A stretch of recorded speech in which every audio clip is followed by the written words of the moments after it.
Olá, uma boa tarde para você que acompanha a TV Assembleia nesta terça-feira, dia 7 de novembro. Falamos ao vivo aqui do plenário, onde daqui a pouquinho está prevista a reunião ordinária. Assim que começar, você acompanha aqui com a gente. Antes, eu converso com o deputado Duarte Bestir, que é presidente da Comissão de Defesa dos Direitos da Pessoa com Deficiência.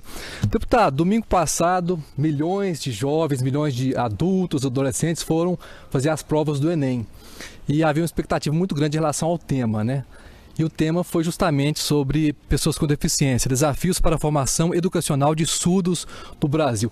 Primeiro, como é que o senhor ficou sabendo do tema? Alguém ligou? Como é que foi? Olha, eu fiquei, de certa forma, surpreso e feliz, porque é um tema muito momentoso, especialmente para Minas Gerais, onde nós discutimos aí a proibição de matrículas das crianças, dos jovens com deficiência nas escolas especiais.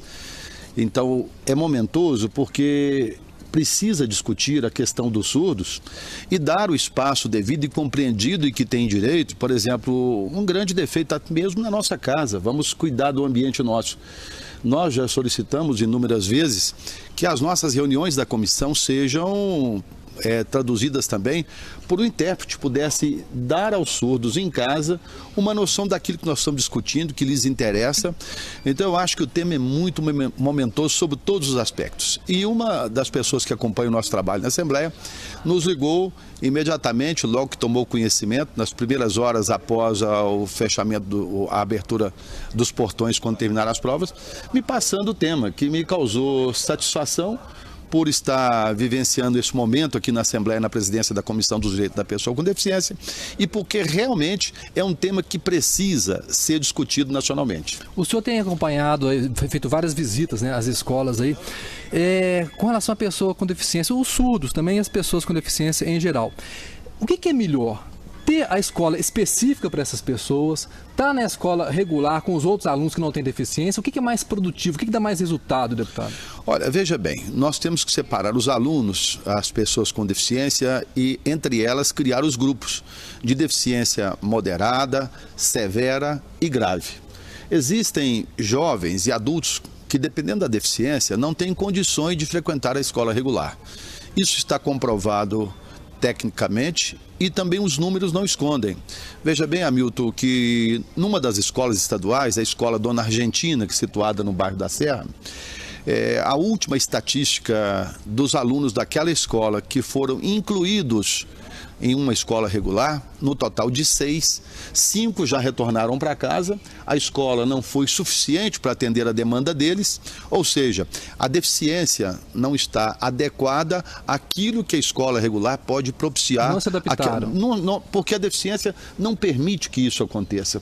E muitas das mães que nós também visitamos nessas nossas 9 visitas disseram que não levariam seus filhos para a escola regular porque têm consciência, tem a certeza de que lá os seus filhos não teriam o melhor tratamento. É uma inclusão que exclui, na verdade, então.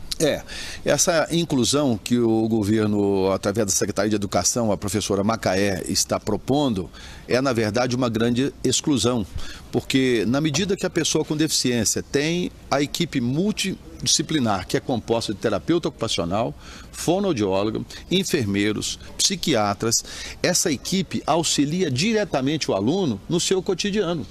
Enquanto que na escola regular não existe essa equipe, não existe pessoas preparadas e muitas delas até a estrutura física da escola não está pronta para atender os alunos com deficiência. Tem consenso em relação a isso, deputado? O que pode ser feito? A educação é União, Estado e municípios, né?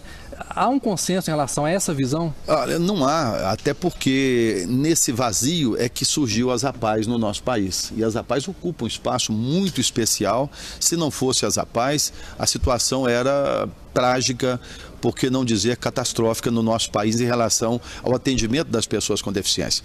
A APAES, sentindo essa lacuna, ela criou o caminho. O que o Estado faz? O Estado cede servidores, professores para as APAES e as APAES fomentam as demais demandas através de auxílio da sociedade, que são os grandes colaboradores das APAES. Convênios com outras prefeituras, com os municípios, mas a União, no caso das APAES, ela não participa de nada. Solicitamos aqui, por exemplo, no ano passado, que a União pudesse oferecer às APAES o transporte dos alunos, como oferece às escolas regulares. E diz que a legislação não permite que a União assuma custos com a escola especial.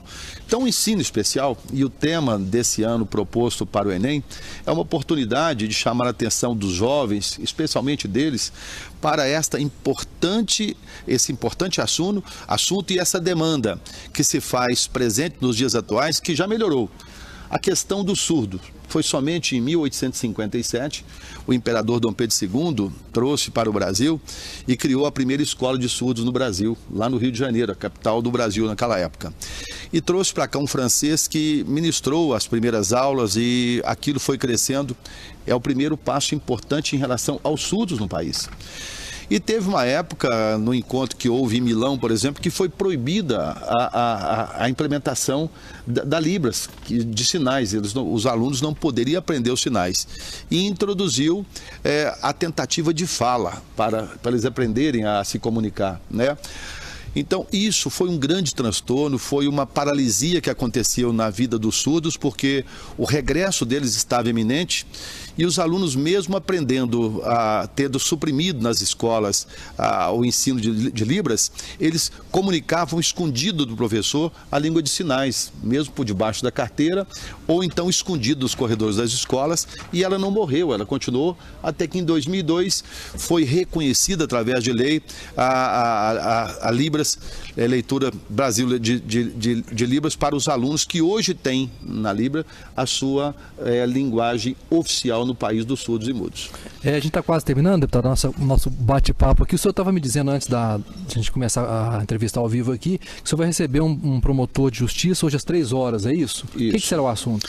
Olha, o nosso tema da visita, porque foi aprovado na nossa comissão uma visita ao Ministério Público para compartilhar esse sentimento, essa situação que depois de ocorrido não vai ter como resolver rapidamente.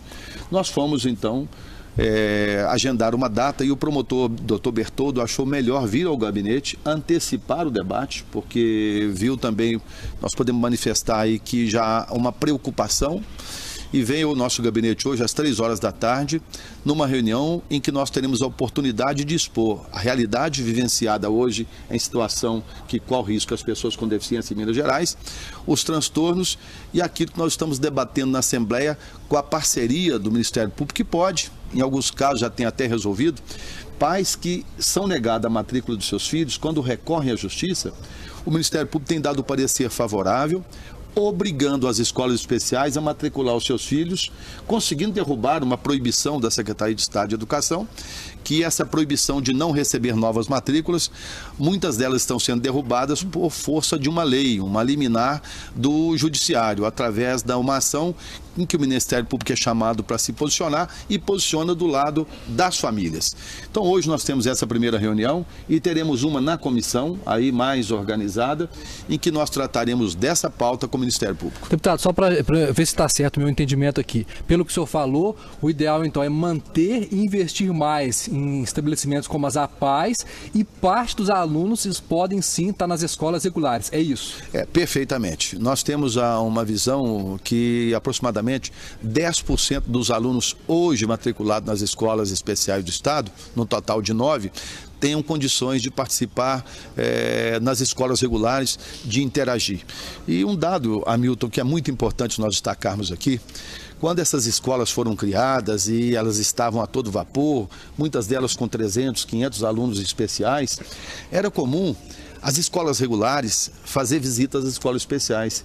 Iam nos institutos, aqui no São Rafael, que é dedicado ao cego, iam nas escolas especiais, as escolas regulares, e visitavam. Era comum a professora, a direção, estabelecer visita dos alunos das escolas regulares nas escolas especiais. Esse congraçamento que foi vivenciado aí há cerca de 10, 15, 20 anos atrás, ele precisava ser motivado para que as pessoas conheçam a realidade da escola especial e o governo, ao invés de levar os alunos que não têm condições condições de frequentar a escola regular, trazer os alunos da escola regular para conhecer e compartilhar com os alunos das escolas especiais o seu dia a dia. Seria uma troca de experiência, seria um amadurecimento importantíssimo para a educação. Mas nunca, como hoje ocorre, fechar as matrículas, proibir matrículas novas nas escolas especiais de Minas Gerais, como hoje está ocorrendo. Deputado, muito obrigado pela entrevista. Quem acompanha a comissão teve mais chance, então, de ir bem no Enem, né? Com toda certeza, e